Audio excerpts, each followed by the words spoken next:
If you ever pull up to a dark house with the porch light toggling like a wink and the name on the ticket doesn't match the mailbox, don't walk the path. Stay in the car and watch street breathe. Look, I deliver pizzas for a chain that rhymes with every other chain on the strip. Nights, my car smells like garlic butter and wet cardboard, and most people are just hungry and grateful. The bad ones don't look like movie bad. They look like houses with numbers that don't quite match the ticket, or porches that flicker at the wrong time, or texts that say, "Come to the side door, dog's asleep." When the order notes on my screen never mentioned a dog, this run looked standard: medium pepperoni, bread twists, 2 ranch, apple pay. The ticket name was L. Harper, addressed a cul-de-sac off a subdivision that's still half dirt lots. I hit the code gate, rolled past 3 houses with construction, toilets, and found the one with the right number, except the mailbox flag was taped down with blue painter's tape, and the 2 on the curb was stenciled twice, once light, once fresh. Porch light on, then off, then on, like someone flipping it with a rhythm they'd rehearsed. I killed my engine, but left my headlights on low and texted "arrived" through the app. The reply came back so fast, it was already typed. Side gate is unlocked. Swing around left. Our app doesn't support two-way chat with that much personality. It's templates and status bubbles. This was a phone number reply, not the in-app bot. The number didn't match the last 4 we see on the driver's screen. I screenshotted it and stayed in the car. On the porch, a shadow moved at ankle height. Not a dog. It was the corner of a rubber door sweep breathing in the AC and out with the summer night. I watched the street. 2 cars parked nose to tail under a dead street lamp. Both older sedans with temp tags curled at the corners, both facing out like they wanted to leave quickly. In my side mirror, a guy I hadn't noticed was walking a dog that didn't pull the leash and didn't pee on anything. I've had dogs. When they ignore yards at midnight, they're props. Back in my rookie month, the store vet told me, if it feels queued up, assume it is. Queued up means a staged contact. The light toggle, the dog walker, the empty cars with nose-out parking, the side gate note. You grab the bag, and it becomes theater, and the door never opens until you're where they want you. I cracked my window and said loud and cheerful, "Driver," to let anyone hearing me know the part I'd been hired to play. No answer from the house. The porch light went off, stayed off. I called the customer number on the ticket. It rang through to a woman who sounded genuinely confused. "We're at my sister's," she said. "We didn't order." She read, me, her street. It matched my map pin. She said, "My husband's out of town with the truck. I've got the baby down. Please don't knock. The porch cam triggers the dog." I told her somebody was using her address. She said they'd had a rash of package thefts, and a teen with a pellet gun had been arrested last week 2 streets over. We hung up with that exhausted suburb politeness people spray like Febreze over fear. The come around left number texted again. #tip if you don't spook my grandma. The font was the sort you get when you screenshot someone else's. Text and crop it sloppy. My screen does that too when customers attach photos of their door. This wasn't that. I put the car in reverse and backed into the driveway so my bumper kissed the garage door and my headlights washed the whole front of the house. I laid on my horn for exactly 1 second, then again. The dog walker glanced once and kept moving.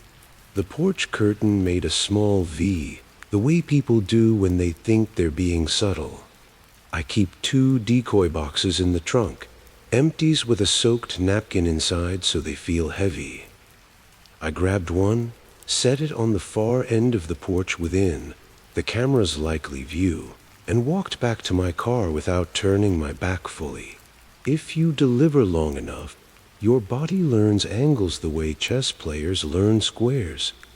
At the curb, the first sedan's brake lights glowed for half a breath and died, like a foot tapped a pedal and lifted. The porch light came back on.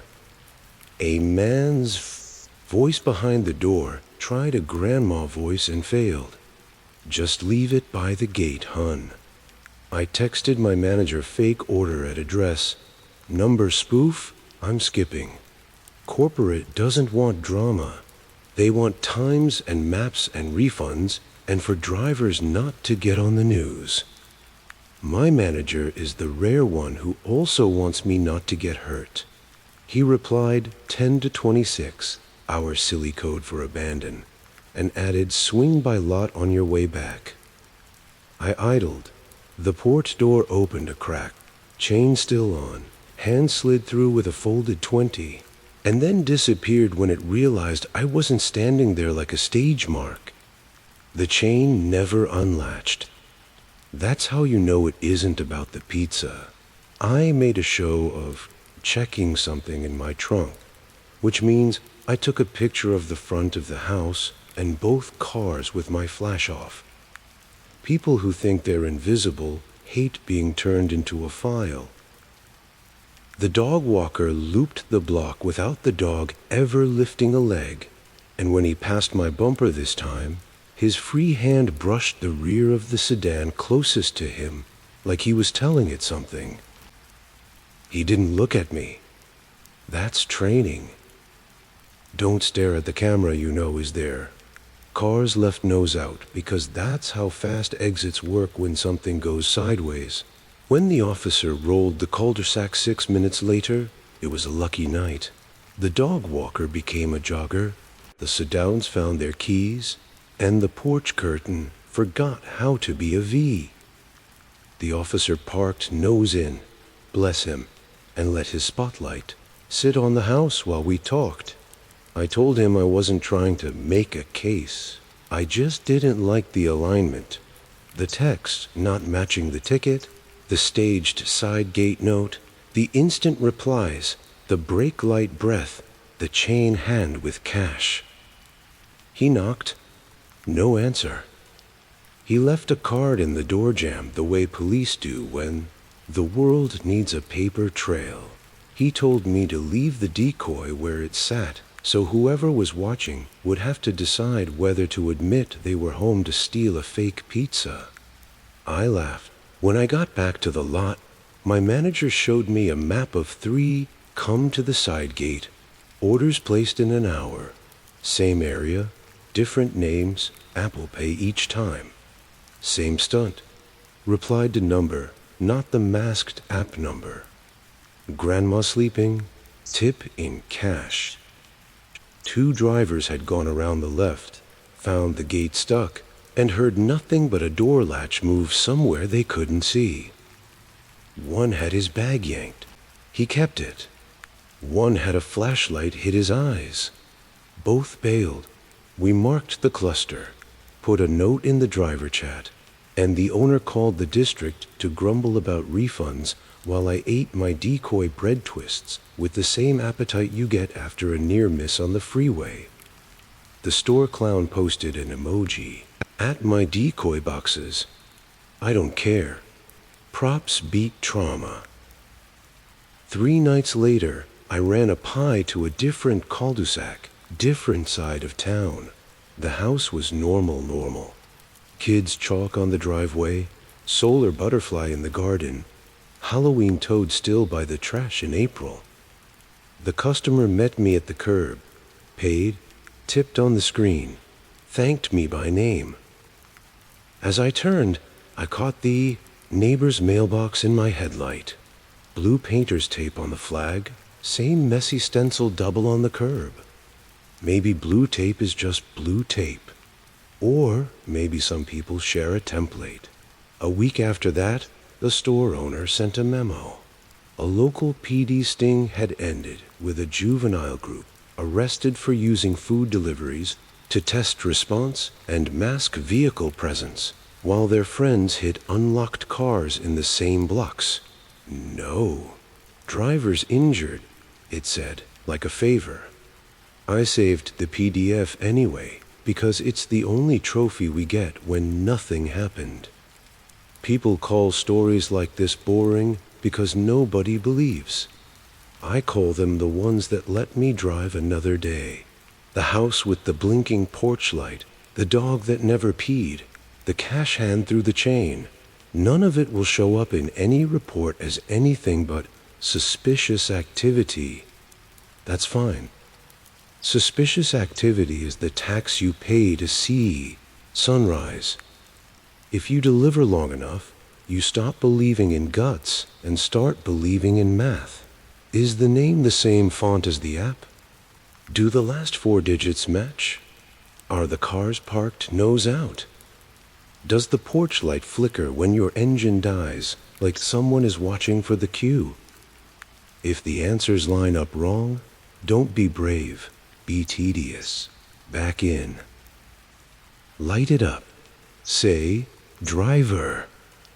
Loud enough to write yourself into a different script. It feels small and petty until you see the curtain straighten because you didn't hit your mark. I still keep the decoy boxers. I still text arrived and give the house 30 seconds to answer like a real person. I still say no problem to grandmas, who are actual grandmas, and 6 cats who are actual cats. I still drive the same old Civic, with the back seat that smells like oregano and rain. But I don't walk into side gates just because a bubble on my screen told me to. That bubble can be anyone. I wait in the car and watch the street breathe. It always tells the truth if you let it talk long enough. I drove off breathing slow.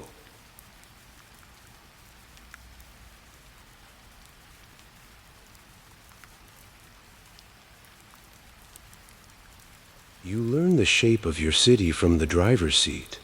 By the time the pizza box has steamed your knuckles twice, you can feel when an address is wrong, the way you can feel a bad lug nut. A faint wobble in how the blocks line up. My store runs the west side. Cul-de-sacs that die before they learn their names. Half-built subdivisions trading dirt for drywall in a week. And a stretch of county road where the numbers restart because a planner decided the river was a mirror. That's where mile 12 lives in my head, the mile marker where good houses run out and stories begin. Friday, 11:38 p.m., late dinner rush tilting toward bar time. 2 large it, half pepperoni, half plain, plus a 2-liter. Prepaid. Note, gate code. Nourish. Rotorars, please drop at back porch. Baby sleeping. The address, a ranch off Old River with a long driveway that splits like a forked tongue. Left branch to the house number on my screen. Right disappears behind poplars toward a pole barn and a trailer I've never seen lit. I've done that driveway a dozen times for a woman named Donna, who tips with change and apologizes for the state of the porch like mop water is a sin. Her notes never say baby, and she always meets me at the top step with the porch light steady, not signaling like a lighthouse. It started wobbling before I turned. Our app masks numbers and chat goes through canned templates. When I texted arrive, I got back an instant reply that wasn't a template. Left gate. Dog is out. Back porch light is on. No doorbell. Don't knock. The phrasing was familiar in the wrong way, like a rough draft of a con. I crept up the gravel until my headlights hit the split. Left. The lit ranch I know. Right. Trees and dark. The ranch porch light toggled off, then back on. I've learned to let the street breathe. I left my car idling in park and waited 30 seconds. A minute. In my mirror, a pickup idled on Old River with its lights off like a thought that hadn't made up its mind. Nobody came to the door of the ranch. No dog barked. I called the masked customer number. The app rang me through to voicemail with a robot voice, then bounced to a support call that showed up as the store, but spoke with a man I didn't know. He said he was confirming I'd found the right gate and to go ahead to the barn. Customer said the dog is asleep. Our caller ID doesn't present as the store unless the store calls me. I hung up and hit the real store. My manager said nobody had called me and that I could 1026 if my gut said so. He said use 1026 if my gut said so. I took a box, walked to the porch of the lit ranch, and stopped at the bottom step. The curtains didn't move. The glass was black. The porch light buzzed like old neon. I said, "Driver," towards the door, loud enough to write myself into the doorbell cam, if there was one. Silence. I set a weighted decoy box in the camera cone, snapped a photo, and walked back sideways. The instant I put the car in drive, the support number called again. "We see you're at the wrong structure. Customer wants the delivery at the barn, not the house." I said, "Cool, I'll need a gate code and a last name." And he gave me a wrong version of the one on my ticket and stumbled on the name. The pickup on Old River rolled 10 yards closer, still dark. I turned my wheel left toward the house and let the headlights wash the porch. The curtains thought about being a V, and then remembered how to be fabric. I eased forward 2 car lengths, then braked and killed my lights. Gravel remembers. The shapes beyond the poplars rearranged themselves. The pole barn was just a shadow. But a porch light flicked on out back, the kind you get with a motion sensor. And farther behind it, the trailer's bathroom window lit blue. The back porch light is on, had been for the wrong house a minute ago. Now it was true for the right, placed, not found. I pulled a U, backed up the split, and parked nose out facing the road with my eyes on. I held the bag low, where I say, hey, camera sees weight, but people don't see labels. I texted my manager Wobble at mile 12, ghost support calls, 2 structures, pickup cruising, and got back a thumbs up and a call if you need that, he meant. The wind hushed the poplars. The support number quit calling. The masked number texted again. "Please don't shine lights into the house, you're scaring the baby." I shot another photo. Porch, headlights, decoy. The ranch's real porch camera would be getting me 3 times. 4. If the real customer exists, she'll see a driver who waited and left a pie. If the fake one exists, he will see a driver who didn't walk into trees. A man drifted from the right-hand trees, flashlight low at knee height. He angled for the gap between my car and the ranch. I lifted my phone. "Sheriff, mile 12 Fork, hang while I leave." Not a real call, just words I wanted the night to include. The man changed angle without stopping, like a deer that had already learned which fences were hot. He disappeared behind the pole of the mailbox and came out the other side, walking a dog that hadn't existed a second ago. The leash was slack, and the dog never pulled. The pickup on Old River eased forward, then back, like a thought deciding to be patient.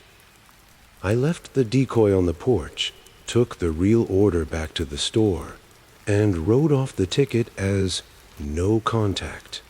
The owner hates refunds, but he'd rather refund than write a letter to a mother. He let me eat a slice by the triple sink while he printed a map. In a 2-hour window, there had been 5 orders within a mile. Different names, different cards. Same note about a back porch or side gate, same wrong support call. 2 drivers had walked to the wrong structure and felt eyes through glass. One heard a chain slide somewhere he couldn't see. We flagged the cluster in the driver chat and told everyone to idle at the mouth of the driveway and let the block vote with its feet. Sometimes no tip, come to the door, is a person who can't walk well. Sometimes no doorbell, sleeping baby, is a script that wants your position predictable and your headlights elsewhere.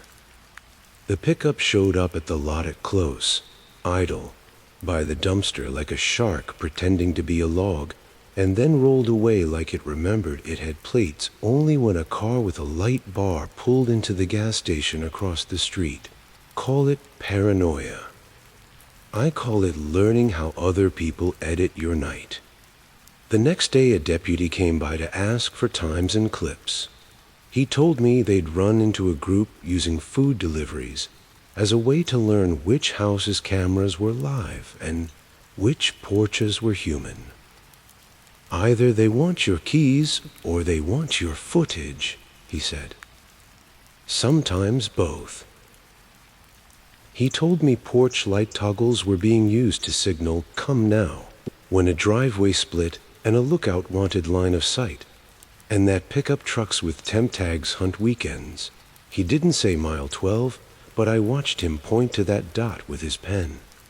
A week later, I had a stop at the same fork, different name, cash on delivery.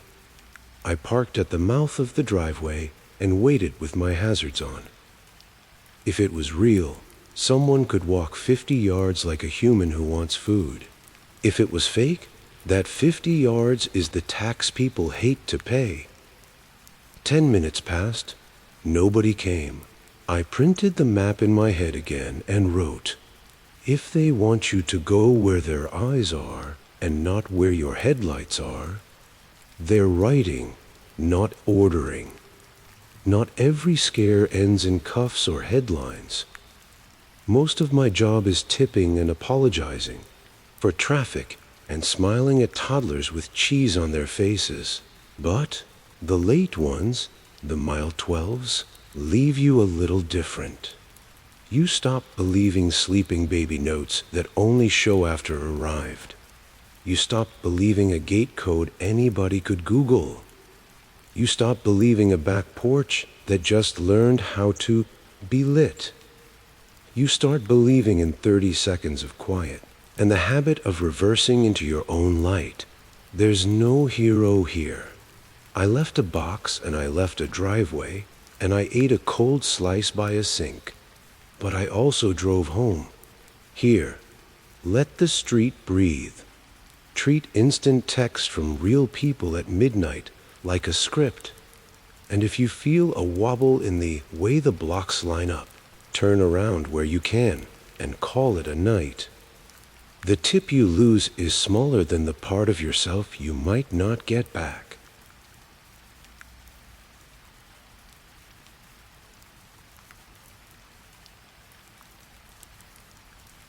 If you deliver long enough, a tower will eventually try to put you in a stairwell after midnight. The trick is knowing which stairwell is just cardio and which one is a script. Tuesday, rain in sheets, dinner rush sliding into last call pizza. The order looked harmless. Large half olive, half cheese, Caesar, Sprite, prepaid. contactless. Address: Riverview Lofts, Building B, the new glass and brick stack on the Riverwalk. Notes: call box down, concierge off at 10, elevator out. Use Waterston side door. Take stairs to 4th, last door on right. It read like someone did me a favor by mapping it all out. Real favors are short. Scripts are complete. I've been to building A dozen times. B only once. When I turned off the boulevard, a sedan in my mirror missed the entrance, looped the block slow, and pretended it meant to. I parked in the loading zone with hazards on and watched the log lamp glow on an empty chair and a bowl of dog treats. The call box display was dark, with a rainbow smear where someone had wiped cleaner and didn't dry it. I tapped Arrived in the app. The reply hit back instantly, not one of our canned bubbles. Use Waterston side door. It's prompt. Great. Photo followed. A gray metal door with a push bar, rubber wedge, and rain beads on the threshold. The number sending it wasn't our masked relay. It was a raw local number. I screenshot it and let the building breathe. The Waterston door matched the photo. Wedge under the bar, paper sign taped at eye level. Fire service. Elevator closed. In Times New Roman, crooked tape, faint printer line down one side. Real notices are laminated and loud. I pushed the bar an inch and let it catch. No alarm. Inside, square stairwell, new paint, concrete treads, the cold echo that makes you feel alone even when you aren't. On the first landing, a pea-sized reflector dot sat on the cinder block at knee height, facing inward toward the top flight, not toward firefighters climbing up. I carry a pocket doorstop for bad vibes and wet floors. I wedged it on the hinge side so the side door couldn't latch all the way if someone yanked the bar. Through the glass across the stairwell, I could see the elevator lobby glowing soft. The car hummed like it was sleeping, not broken. I took the stairs anyway. Rain on my jacket turned the echo into radio static. On 2, I heard a step 1 landing above. Too heavy for a kid, too measured for drunk. I set my decoy box down like I needed a breath and tilted my head the way dogs do. The step stopped too. No shuffle, no cough, just the building breathing. Driver, I called, because announcing yourself sometimes writes you into a safe story. No answer. On 3, the step returned. 3 beats, then quiet. I dialed the masked in-app number. 1 ring, and a man with bar-quiet voice answered, "Come to 4, last door right. Sorry about the elevator." In the background I heard TV and that soft chime some apartments play when the magnet sensor opens. "Last name?" I asked. "Jensen," he said, matching my ticket. "Way from the hall?" I said. "I'm holding a baby," he said. The notes didn't mention a baby. The building didn't sound like a baby. What it did sound like, faint and far, was a door handle testing its own patience. On 4, the stair door wore a cheap vinyl 4, like someone ordered numbers online and didn't know how to center them. I pressed my ear to the cool fire door. Wind in the shaft, elevator hum, a TV yelling about a replay. The last door on, right, was real to perfect. Fresh slab, satin nickel lever, no welcome mat, no stroller scuffs, no coat rack shadow under the bottom gap. I bent to fake a shoelace tie and check the latch. It sat flush. The lever had a faint brass smear like a hand had been rehearsing its grip. "Please don't knock," the voice on my phone said. "The baby's sleeping." The elevator ding. Elevators don't ding when they're out.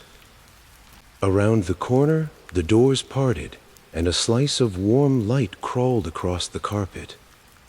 My neck did the prehistoric thing. I knocked once on a difference. Door, 3 down across, chain sled, an eyeball. "Sorry," I said, loud and cheerful. "What number is this?" 412B, a woman answered. "Elevator's fine." I thanked her and stepped back. The stair door I'd come through eased a 1/4 inch under its closer and settled. If you were above, watching that reflector dot, you'd see that movement. The app chirped. Tip added, $10. That trick buys a driver's eyes for a minute. I texted my manager. "Riverview B feels staged. Fake fire sign, elevator alive, taking photo drop and bailing." He replied, "Copy." He knows my refund tone versus my leave now tone. I set the decoy neatly in front of 412B, snapped a photo with a door number, and said through the wood, "If this is misaddressed, I'll be back in a minute." Loud enough for any timer in the stairs to adjust their plan. Then I walked. Not fast. Fast is a cue. On 3, the step pattern reversed above me. Measured, retreating, like someone had memorized my cadence and was playing it back a floor up. On 2, the building forgot me and sounded like paint drying. At the side door, my hinge side wedge was the only reason it hadn't latched. The rubber wedge from the photo was gone. Someone had been there. I pocketed my wedge, pushed out to the rain, and crossed the front lobby under glass, where the camera could be my witness. The sedan under the tree rolled as I unlocked my car. No front plate, bubbled temp tag in the rear glass. I held my phone chest high and turned so the car had to show me its face or admit it came for nothing. It crept away like guilt. Backets, the store I filed, the thing you file when nothing happened. Times, the raw number screenshot, fake sign description, missing wedge note. Owners hate essays until essays stop lawsuits. While I typed, a driver pinged the chat. Different tower, same notes. Elevator out, you stairwell. Plus a support call that told him last door on right, while the real masked number still rang a customer in another city. We pinned the warning. The district got the cool. I ate a slice by the triple sink and watched rain race the glass, feeling stupid and alive. 2 days later, a Riverview guard swung by on dinner. He'd logged suspicious mail with pizza bag at 12:42. I told him I was the suspicious mail. His incident sheet also noted 2 hallway cameras that glitched 3 seconds at 12:40 and resumed with clean cloth. That trick again. A delay tap somewhere in the line, the kind that smooths over the second where life twitches. He shrugged. "We had roofers last week." Roofers don't touch DVRs, but men in vests who say, "Fire. Service it though." He said they'd peeled a fake notice off a side door before morning. There's no heroic ending. Nobody grabbed. I left a decoy and a footprint and took the real pie back. The raw number texted once more. "Elevator back up, come now." Blocked. The sedan found another corner to waddle. The only proof is a photo of a sign, a missing wedge, and a little reflector dot that would have seen me if I'd given it my back. What I kept is what matters. Wedge the door you came through so it can't lock you in. Never trust Times New Roman on a fire notice. Real broken elevators don't ding. Real babies leak sound even behind nice doors. If a tip lands at the exact moment your neck prickles, call it what it is, a lure. When a stairwell wants you alone, after midnight because concierge off at 10, walk back to the lobby glass and let the building be your witness, not your world. If a text maps your route like a kindly tour guide, remember a real hungry person is messy. Scripts are complete. And one more thing I learned the hard way.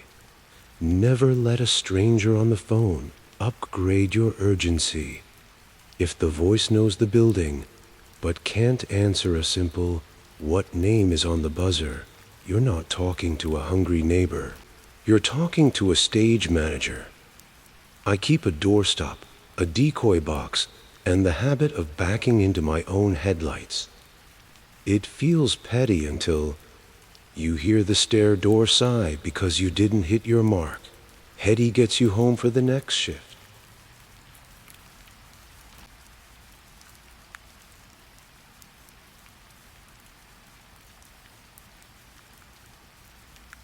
You know you've been doing this too long when you can tell a bad drop just from how the map pin sits against the curb. On our driver app, legit pins hug the address like a magnet. Bad ones float, always a couple car lengths off, always toward the easiest place to park a second car with its lights off. Thursday night, windy, spitting rain. I had a run out to the office park off Briar Mill. Daytime it's dentists and a kids coding camp. At night it's black windows and motion lights. Hunting moths. Border looked boring. One large extra cheese, garlic knots, Coke. Prepaid. The name field said Enro and the phone masks like normal. Notes. Call on arrival. Side door by loading ramp. Don't ring main bell. Office parks are like that. No, front desk after 6, someone from the cleaning crew meets you at a side chain. But the pin on my screen wasn't at the suite door. It sat 50 feet behind the building in the service lane between dumpsters.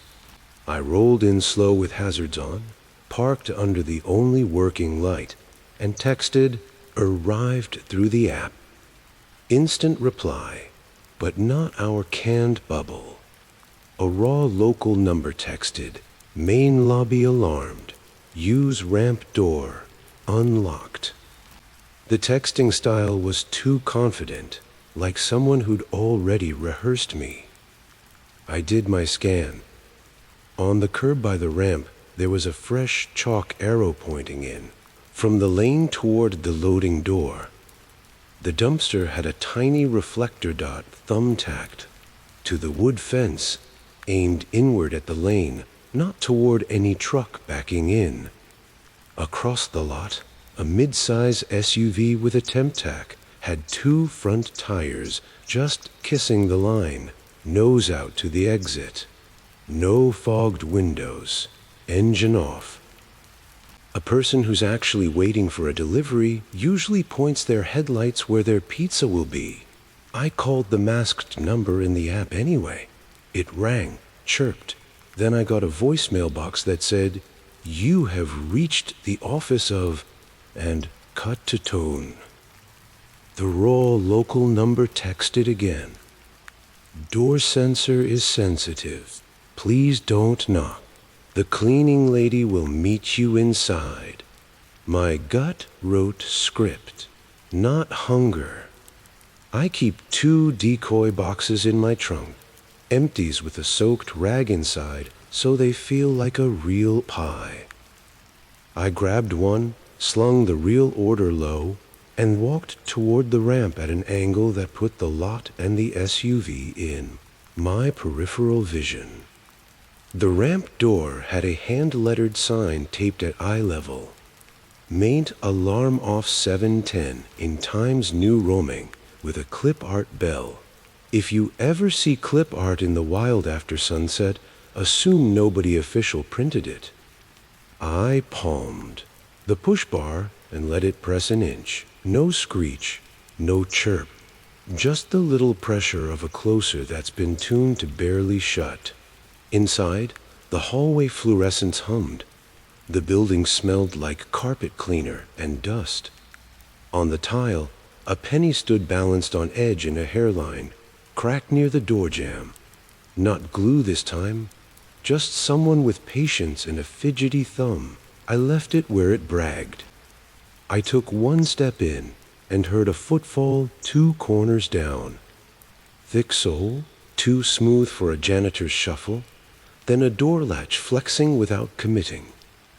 I set the decoy box just over the threshold, snapped a photo. From my hip with the ramp sign in frame, habit, and said in my training voice, "Driver, pizza for row." The building answered with air vents and the soft heartbeat of a soda machine cooling itself into tomorrow. Back outside, rain ticked off my cap's brim.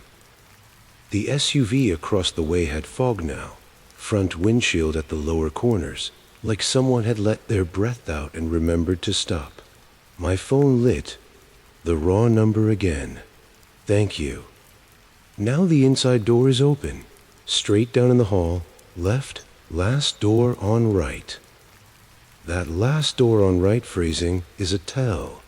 People who live in a place say, Suite 204. Second door past. The copier. Take the hall with the mural. Scripts want you to look at sleepers and corners, not numbers and names. Our store hates drama, but hates injured drivers more. I texted my manager. Briar Mill pin drift to service lane, wrong number, fake main sign, SUV loitering, calling 10 to 26. He replied, copy, call if pressed. Then, take a lap before you bounce. That means move your car to a different angle and let the lot decide. I drove a lazy loop around the building. On the far side by a retention pond, a second vehicle sat blacked out. Older sedan, hood and off-color replacement. One headlight cloudy, nose out as well. When my headlights touched it, a shape inside leaned back and became upholstery. I killed my lap by parking backward at the far end, with the nose pointed toward the exit and the service lane in my headlights. I laid on the horn, 2 short taps, loud, enough to announce a witness, not loud enough to be a jerk. The ramp door across the way eased another inch, then shut. The SUV's parking lights blinked like a misfired unlock. The raw number texted a heart emoji and, "We appreciate you." The weirdest thing in a bad setup isn't the threat. It's the fake kindness. It's always "we appreciate you" right before step a little closer. A sheriff's unit rolled the frontage, rode 15 minutes later, luck more than plan, and turned in when it saw my hazards. The deputy didn't spotlight the SUV. He spotlighted me, which meant the SUV had to decide if it was part of the scenery or part of the night. It started, moved 2 car lengths, stopped again like it had a conscience. I told the deputy what I had: pin drift, raw number, fake sign, reflector dot, penny upright, 2 cars nose out. He gave me that look good cops say for people who aren't wasting their time. He walked to the ramp door and pressed it the same inch. It breathed and settled. He peeled the sign with his thumbnail, and handed it to me. "You keep souvenirs?" he said. "Sometimes paperwork likes pictures." We talked while rain stitched, lines between us. He said they'd been getting delivery redirect calls on Thursdays. Raw numbers telling drivers to side doors while a second car hit unlocked vehicles on the front lot. "They need you to block the lens that matters," he said, pointing to the building's front camera. "Service lanes have blind spots big enough to hide a parade." He told me to leave the decoy where it was, let anyone watching it bet they were home, and to mark the ticket 1026. I did. As I drove out, the sedan by the pond slid into my mirror and turned its lights on only after it passed the last pole. Cam, old habit, new kids. 2 nights later, I got a makeup order to the same address, different name, cash on delivery, note begging me to please call on arrival, baby asleep. Office parks don't have babies. I parked under the front camera, left the engine running, and waited full 2 minutes. The raw number didn't text this time. It called. "We're at the back," a young guy's voice said. "We'll meet you if you just bring it around. It's pouring." I said, "Name on the order?" He said, "Row," like he'd picked it from a drop-down menu. I told him I needed the suite number. He hung up. I turned the box, put the real pie on the front, step under the camera with a note taped to the lid. "Call the store to reschedule. Driver stayed at front as required." I took a photo with the suite name in frame and left. The app ate the refund, the owner grumbled, and I ate garlic knots in the dish pit until the shift felt normal again. If you need a neat ending, there isn't one. The deputy sent me a business card with a case number a week later and said they'd spooked a group in the park that Thursday, 2 teens and a man in a vest with bolt cutters. Nothing tied to my call except timing and a reflector dot in a pocket. That's how most of these jobs almost end. With no cuffs, just a feeling that your sense of the map saved you from being someone else's footage. What I keep, pins that float, are invitations, not instructions. Raw numbers texting in full. Sentences after midnight are scripts, not people. Chalk pointing in is not for trucks, it's for you. Reflector dots that face inward are little eyes. Pennies balanced on edge mean someone cares about staging more than eating. And the words "side door" will never taste the same again.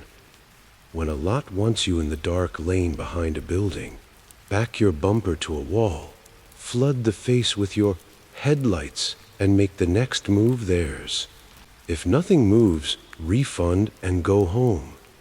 If they get mad and text, you got it right. I still deliver. I still like the quiet miles between orders and the way kids light up when they hear the zipper on the hot bag. I still know the smell of oregano and rain inside a Civic better than my own apartment. But the map in my head has new legends now. Chalk arrows, fake times new roaming, raw number kindness. I follow those as strictly as I follow street names. They're the roads nobody labels, and if you read them wrong once, your night stops belonging to you.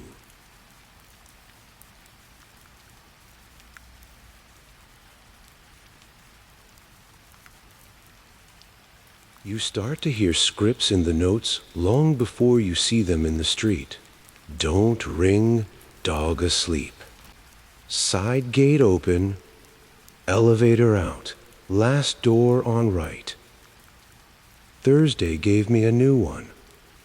Open the garage with code 2841. Leave it on the bench tip is in the mailbox. Nobody decent asks a stranger to open their garage at midnight. People forget keys. They don't hand their house to a pizza guy like a spare jacket. Subdivision, Parkside Oaks, garages on a skinny alley, mirrors kissing trash cans, motion lights that hunt moths, order, large, half supreme, or half cheese, 2 lighter, cinnamon sticks, prepaid, name R. Cole. The code sat in the free text notes, not a normal field. 2 minutes before I turned in, a raw local number, not the masked app relay, buzzed. If the keypad is finicky, give it time. Dog is deaf. In these scripts, the baby is sleeping. The dog is deaf. The camera's down. The concierge is off at 10. All of it pushes you towards silence instead of thinking. I cut my headlights and rolled into the alley dark. 31710. My address sat mid-block. The keypad to the right of the door looked bright, new, proud. That's wrong. In these lanes, keypads fade to chalk in a month.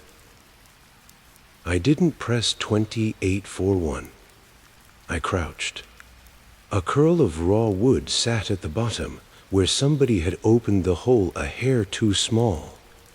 A dusting of sawdust lined the slab under the panel. A strand of clear fishing line looped to the inside handle and under the bottom of the door, slack, then taut when the panel lifts. If you've never seen that trick, it pins the person inside the second you start the door. You don't get to surprise them. They get to surprise you. I backed the Civic until my bumper kissed the opposite fence. If the door flew up, all they'd see were brake lights and a driver who didn't plan to step into their cone of light. I hit the horn once, then again. 3 garages down, a door shivered like a thumb twitched on a remote and stopped. In my mirror, a sedan turned into the alley and killed its lights. It floated into a side pad and parked nose out, perfect for a quick exit. Temp tag, no front plate. I texted arrived in the app. The canned bubble returned. Then the raw number. Bench straight ahead once you're in. Please don't knock, my wife works nights. My headlights were off. Whoever texted couldn't see me unless they were already looking. I zoomed the keypad with my phone. The screws were crisp, edges clean. New tonight or close. On the hinge concrete of the side gate, a fresh oval of sticky gray showed where a reflector dot had been peeled. 2 houses down, a wet floor cone sat in the gutter like a neon tombstone. Its magnet logo had been ripped off, leaving a ragged rectangle. 4 houses back, a porch light toggled twice and went dark. I called the masked app number anyway. Voicemail. The raw number called back mid-breath. Hey man, code is 28841. Bench straight ahead. Don't ring. The voice had that Xbox lobby friendliness. Last name? I asked. Cole, he said, matching the ticket, then patted the lie. We just moved. Garage guy couldn't come till Monday. People add helpful detail. When they need you to ignore all the others, wave from a window, I said. Blinds are down, he said. Open them, I said. Silence long enough for the night to press its ear to my door. I keep decoy boxers, empties with soaked rags for weight. I taped a note to one. Photo taken. Call store if misaddressed. and set it dead center in front of the little bubble where every nice house hides a garage cam. If this was legit, they'd see an honest drop. If it was theater, someone would have to step outside and admit they existed. The wrong number texted a heart and ties them. Then, mailbox has tip. Mailbox is in front, not in the alley. That's the move that gets you to walk a narrow side yard alone, through a gate that sticks. I drove forward 5 feet and blasted the side gate with my hose. The latch wore a second loop of clear line tied inside. The concrete by the hinge showed that fresh glue oval. The cone kept watch like a prop. The sedan with the temp tag didn't fog its windows. Whoever was in there had practiced breathing small. I called the store. My manager answered, tired and alert. I stacked what I had. New keypad plus sawdust, fishing line on door and gate, cone, roar number, nose out sedan. He said the words I needed. 1026 it. Come home. I asked for 60 seconds to let the block talk. He sighed. Make it quick. Small and petty has saved me more than brave ever did. I held my phone chest high, hit record, and read out loud. Address, time, the code note, the raw number, then to the alley. If you need your own door opened, you can open your own door and meet me at the light.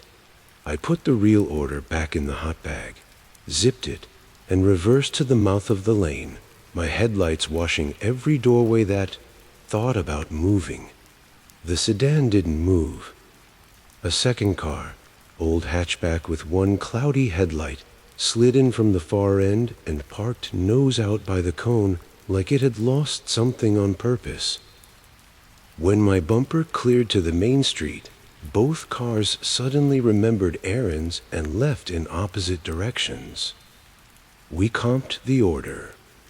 The owner hates refunds, but hates court more. While I rinsed sauce off my hands at the triple sink, a deputy called. The neighbor had phoned in, a man in a small car photographing garages. That man was me. He asked to meet at the corner. Sometimes it helps to let a uniform see the night through your windshield. He killed his spotlight, bless him, and we walked the alley. He saw the keypad's shaved wood, crisp screws, the sawdust, seam, the fishing line loop, the cone, the sticky circle where a reflector dot had been. He didn't dismiss any of it. We've had a crew doing scariest deliveries 2 towns over, he said. They'll swap a keypad during the day, set a default PIN, and text drivers the code. They want you under the door when it comes up, light at your back, camera blinded by the panel tilt. I asked where they got codes. He tapped the Yow brand label. Defaults, lazy reprograms, or filming a real service call. New hardware makes people feel safe when it's actually loud. He knocked the front door at 3170A with his knuckles, got nobody, left a card. Keep the decoy habit, he said, and stop being polite to scripts. If somebody tells you to open something they own, the right answer is no. If it's real hunger, they'll meet you where there's light. He lugged the raw number and my video note, so if something ugly hit that alley later, my name would mean warning, not suspect. 2 nights later, 5 pie ordered the same street. Different name, different card, same garage language, new code. I parked under a street lamp and waited 2 full minutes. The raw number called, "We're at the back, it's pouring. Please bring it around." What suite? I asked. There are none in a subdivision. Just to make the lie stretch, he said row, like he'd pulled it from a drop-down. Last three of the card. He hung up. I set the real pie on the front step under a camera with a note, call store to reschedule. Driver stayed at front as required, shot a photo with the house number in frame, and left. A week later, the deputy emailed a case number and one line. They'd spooked a group in Parkside, 2 teens and a man in a vest with bolt cutters. Nothing tied to my call, except timing and a reflector dot in a pocket. That's how most of these jobs almost end. No coughs, just the feeling your map saved you from being someone else's footage. I kept 3 rules I wish I'd tattooed on my rookie brain. 1. If someone gives you a code, they can meet you at the door. Codes are for owners, not for people paid by the mile. 2. New hardware in old places means new plans. Bright keypads, fresh screws, shaved wood. Somebody touched it today. 3. Politeness is the stage manager's favorite cue. Don't knock. Dog is death. Leave in garage. It's there to make you choose quiet over caution. I still deliver. I still get lost in cul-de-sacs that were dirt last week. My Civic still smells like oregano and rain. But my legend layer has new symbols. Pins that float, chalk arrows that point in, peeled reflector glue, cones that don't belong, raw number kindness. I follow those as strictly as street names. When a note wants me in a blind alley, I back my bumper to something solid, flood the face with my own light, and make the next move theirs. If nothing moves, I leave. If a raw number loves me too much, I block it. If a code lands like a gift, I call it what it is, a script that wants a body. I'd rather be the boring refund than the brave headline. I like funrise, I like folding. A hot bag knowing the only code I entered tonight was the one that clocked me out.